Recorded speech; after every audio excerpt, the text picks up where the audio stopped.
Locked On Podcast Network and Odyssey present Locked On Sports Today. Aaron Judge finally made history last night. What is going on in Mile High with the Denver Broncos? And a drought was ended by the most unlikely hero. I'm Peter Bukowski, starting your day with the can't-miss stories and biggest debates in sports. You're Locked On Sports Today. Searching all major sports. Found. Let's start with the biggest story. Aaron Judge has done it. 62 home runs. He led off the game in a doubleheader against the Texas Rangers with the record-setting blast, the record that Roger Maris Jr. says is the official home run record. I think people are going to disagree on that one, but reasonable people can disagree about it. It is the American League record in what will be remembered as a historic season for Aaron Judge. Joining me now from Locked On Yankees, Stacey Gitsoulias. And Stacey, we have been tracking this for weeks. We even flagged this in June or July that this could be in play here. So how do you put a season like this into perspective? It's kind of hard to right now because it's so fresh, because it literally only happened 2 hours ago. Right. And it's just the timing of it happening when it did, after he rejects the contract and free agency's coming up. And it's just one of those walk years that any other player would dream of. I mean, it's just been unbelievable. The best walk year in sports history. Yeah. Because you have some guys who have really bad walk years and other guys who are like, oh, yeah, okay, I'm going to show you what I can do. And I mean, this is going to make every team in baseball want him, really. From a Yankees perspective, from a this season perspective, part of me feels like in order for us to look back on the magnitude of this season, the historical context, we kind of have to wait to see what happens over the next month, don't we? Like if he does this and they go win the World Series, this is going to be one of, even if he doesn't break the record, which he's not going to do, not Barry Bonds' record, this could go down as the best season ever if they go on to win the World Series. Right. Yeah, that would be amazing because, obviously his 62 so far home runs played a big role in what the Yankees were doing this season. And he's just amazing to watch. And it's not just the home runs, it's the .311 batting average that he has also, and just how he's changed his game a bit. And, the pitchers who were pitching to him the last week, people are going to point out that, he had, I think it was 8 walks, few of them intentional, 7 strikeouts. His average was down and he wasn't really doing much, but these guys were coming after him. And then he just tonight, after not doing well in the first game of the doubleheader, gets it out of the way on a 1-1 pitch in the first inning. And the relief on his face when he crossed the plate was something to see. The other thing about what was going on over the last 2 weeks when he could not get that next one, the record breaker, he's getting walked a lot. Obviously, these pitchers don't want to give up that shot. And he's just that good a player. He's been on that kind of run this season. Once the postseason starts, you can't give up base runners like that. You can't just give away at bats. I think it's fair to think that he could go on a little bit of a run here in the postseason, right? Because pitchers are going to have to pitch to him. Yep. There's no, he leads off usually, that's the thing now. Boone has put him in the leadoff spot and, he's liking it there. And it's kind of strange to see a guy hit that many home runs hitter in the leadoff spot. In the leadoff spot. Yeah, this is something you've never seen before. It's unbelievable. But yeah, teams are going to have to pitch to him and they're just going to have to deal with him. How do you think the lineup around him is going to be able, not protect him necessarily, because the leadoff batter, you always want to get out. That's part of the deal. But Giancarlo Stanton all of a sudden starting to find his bat a little bit too. How can they help protect him behind it? Yeah, it's going to be interesting to see how Boone crafts the lineup, because tonight he had Stanton behind him. Other lineups, Stanton's a little bit further down, because that used to be, it was the 3-4 kind of combo there with Judge and Stanton, and seeing him in the leadoff spot, there've been a lot of different people slotted behind him. And yeah, it's going to be really something to see how Boone works that for Judge, because I don't see him leaving the leadoff spot. He's just doing too well there. Stay up to date all postseason on the New York Yankees by subscribing to Locked On Sports today and the Locked On Yankees podcast on the Odyssey app, YouTube, or wherever you get podcasts. Thanks for making Locked On Sports today your first listen. Coming up, what is going on in the Mile High City? Now on to Sleeper. Sleeper is the fastest growing fantasy platform today. With the NFL season in full swing, you are heavily invested in the ebbs and flows of your fantasy football team. No doubt, I've taken a couple unfortunate L's, and I already use Sleeper to play fantasy football, but that's not all Sleeper lets you do. They have integrated an over-unders game right into the fantasy platform you already use. It is so easy to give yourself a little something extra, to put a little something on those sports stakes that we know you have. If you're playing fantasy football, we know you have them. You're listening to this show. In any sport, choose 2 or more players that you like and pick the over or the under on a statistical projection for them. For example, rushing yards for running backs or points in basketball. Then choose the amount of money you want to enter into the contest. If you pick correctly, you win 2 times to over 20 times the money you put in. It's that easy. And it's all in an app you're already using. And if you're not using it, you should be. Sleeper is the best way to play fantasy sports. And now that they've got this over-under built in, throw it in the group chat. There's a chat feature right in Sleeper where you can talk your talk. And you can join our group. Sleeper.com/lockedon today. And Sleeper will automatically match your first deposit up to $100. That's sleeper.com/lockedon today, and you'll get a $100 match on your first deposit. Terms and conditions apply. See Sleeper's terms of use for details. The Kenny Pickett era is officially here. The Pittsburgh Steelers listed their 2022 first-round draft pick as the starter on the depth chart, ahead of Mitch Trubisky for Sunday's game at Buffalo to take on the Bills. While he acknowledges Mitch Trubisky's play was part of his decision, Mike Tomlin points out it is not the only part. Quarterback position, we made a change in game, and Kenny will start this week. Mitch's performance was a component of the decision, but not the only component of the decision. And I just want to be really clear there. Oftentimes, the quarterback position gets too much credit, too much blame.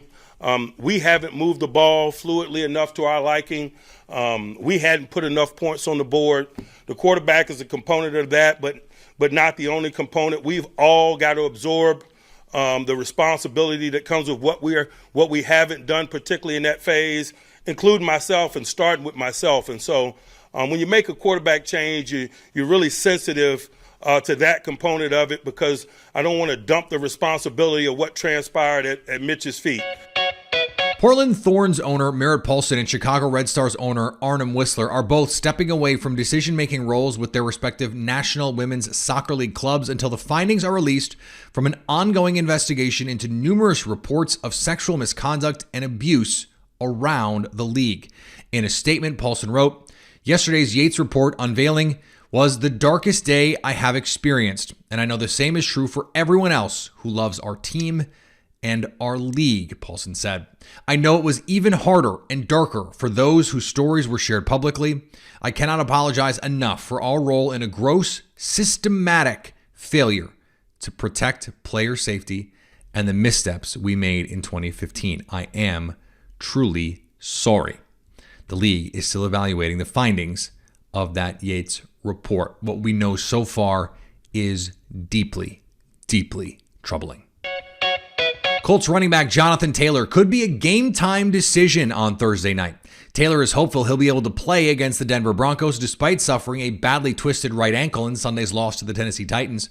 Taylor was wearing a boot on his right lower leg during Tuesday's light practice, during which he was a spectator. Taylor is not at risk for further injury based on what team doctors have apparently told coach Frank Reich. Taylor added that a turf toe injury that limited him during practice last week has improved. Robert Sarver is apparently selling the NBA's Phoenix Suns and WNBA's Phoenix Mercury. Investment bank officials who have managed the sale of professional sports franchises told ESPN that they expect the transaction's final price to set a record. It'll be the highest price ever paid for an NBA team, one investment bank official said. Joe Tsai bought the Brooklyn Nets for an NBA record $2.35 billion in 2019. Prior to that sale, the Houston Rockets were purchased for a $2.2 billion sticker price in 2017, and Steve Ballmer bought the Clippers for $2 billion in 2014. A fully executed sale of the team could take 6 to 9 months, team sources said. Russell Wilson had the best game of his young career in Denver on Sunday against the Las Vegas Raiders, but the Denver Broncos fell 23-32. They are now 2-2 on the season. Not exactly the start a lot of Broncos fans were looking for when the Broncos made the blockbuster trade to go get Russell Wilson. So to help me figure out what is going wrong in the Mile High City, Cody, who is in the Mile High City, Cody Rourke from Locked On Broncos. And Cody, let's just state it plainly. What has gone wrong so far to put the Broncos in this position? Well, Peter, I would say that the main thing is we are seeing a brand new team, a new regime, a new head coach, a new quarterback, and a new offensive system that he's never played in, trying to figure out how to mesh together here through 4 weeks of the season. And you're spot on. Like when the Broncos initially traded for Russell Wilson, the expectation was, wow, okay, week one, the Broncos are going to be Super Bowl contenders, where I told listeners of the show, hey, let's exercise caution here for a moment. It is a new system. It is a brand new environment for Russell Wilson where he has to get acclimated to new players. New players have to get acclimated to him, and it could take some time. Like, don't be surprised if the offense gets off to a slow start. Well, you know what has happened? They've gotten off to a little bit of a slow start in terms of production. Now, the first couple of weeks, I mean, Peter, they fumbled the ball at the 1 yard line twice against the Seattle Seahawks. Yeah. And then they had no issue moving the ball downfield against the Seahawks. Week 2 had no issue moving the ball down the field against the Texans. And once again, penalties and just mistakes set them backwards. Week 3, once again, as 49ers, they played a legitimate defense. And as you know, I mean, covering the NFC yourself, Peter, that is a legitimate defense right now. They're playing good, but they struggled on the offensive side of the ball once again until Russ kind of had some vintage Russ in him in that fourth quarter. Well, week 4 against the Las Vegas Raiders, the Broncos offense didn't have any issues in the first half moving the ball. It was the third quarter where they only had 18 total yards of offense, but it's a snowball effect. The biggest issue, Peter, with the Broncos so far in their 2-2 start, it's been the offense, self-inflicted wounds. Denver's had to play many long field situations, 2nd and long, 3rd and long. Heck, against the Raiders, even had a 1st and 30 in this game. They were even able to score on that drive, which is crazy enough. But turnovers have been something that have hurt them, and it hasn't been Russell Wilson. Melvin Gordon fumbled the ball against the Raiders. It was returned all the way for a touchdown when Denver was driving down the field. And momentum is real, Peter, in the NFL. And unfortunately, the ball has not gone the Broncos' way in 4 games. But you know what? They're lucky to be sitting at 2-2 right now. I have a feeling that things are going to get better. But like I've told Broncos country, it could take some time. You didn't tell them to let's ride after that? Fans are, the new thing now, like when Denver loses, the thing is, let's cry. That's one of the new ones. So I'm kind of like that. Now I'm mad I didn't think of that, and I should have opened the segment with that. So we also, speaking of crying, Javonte Williams, who a young potential star running back for the Broncos, he is out with what is a serious knee injury, multiple ligament tears in that knee. And is not going to play this season. The aforementioned Melvin Gordon, we assume, is going to get the lion's share of those carries. So in an offense that's still trying to figure this all out and now down one of your best playmakers, how do they find some more consistency and continuity? Is it a matter of trying to get the ball to some of their other playmakers? How do they make this work, Cody?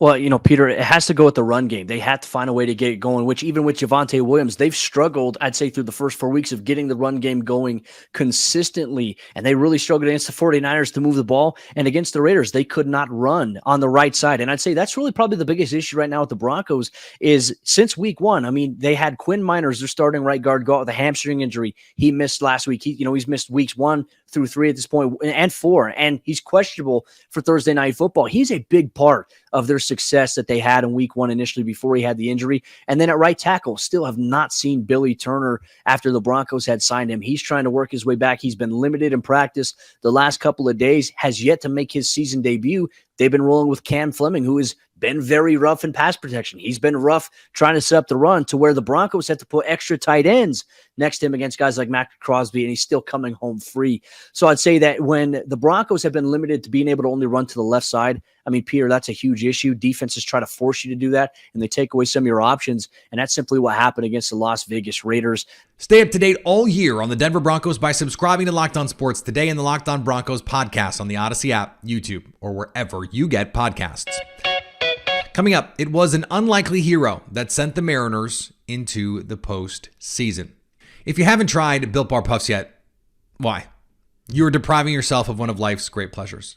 They are unbelievable, and the latest new flavor, the cookie dough puff, is to die for. It is a daily indulgence of mine that I don't have to feel like is an indulgence. It's not, because I'm not giving anything up. That's the best part. It tastes incredible. It is so easy to eat. In fact, I have been stocking these in my pantry for weeks, the cookie dough chunk puff and the brownie batter puff. And I just had to grab something on the go when I was playing golf the other day. And I grabbed, let's say, a different brand of bar. And I was like, what is this? It was tough to eat. It was tough to swallow. I needed liquids just to get it down. It didn't taste as good as what I am used to eating every day. Thank goodness I am home right now and I can enjoy my Built Chunk Puffs all to myself. It's a wonderful thing. 160 calories in the cookie dough chunk puff, but 15 grams of protein, and it tastes like something you will crave. I crave them. So why not go to Built.com and use the promo code LOCKED15 to get 15% off your order. That's promo code LOCKEDON15 to get 15%.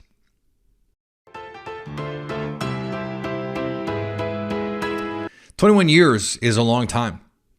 In fact, the Seattle Mariners playoff drought is so old it could legally consume alcohol, something its fans have probably done from time to time at the end of seasons, wondering if they will ever get back to the promised land. Many of them have probably forgotten what playoff baseball even feels like. As Ty Dane Gonzalez and Colby Patnode of Locked On Mariners elate, a most unlikely hero ended the longest playoff drought in baseball. We're here, folks. We are here right now. It is so nice to be on the show right now talking about a playoff team. For the first time in 21 years, we're talking about a damn playoff team. Let's go, baby. Let's go. Colby, you were there at the ballpark on Friday. Things worked out perfectly. They worked out exactly how we wanted them to. The Orioles win against the Yankees, and it's all up to the Mariners to win this game. And of course, they couldn't blow out the A's, 8-0. Couldn't have, blown them out 10-0, whatever. Had to be a 1-1 game in the bottom of the ninth.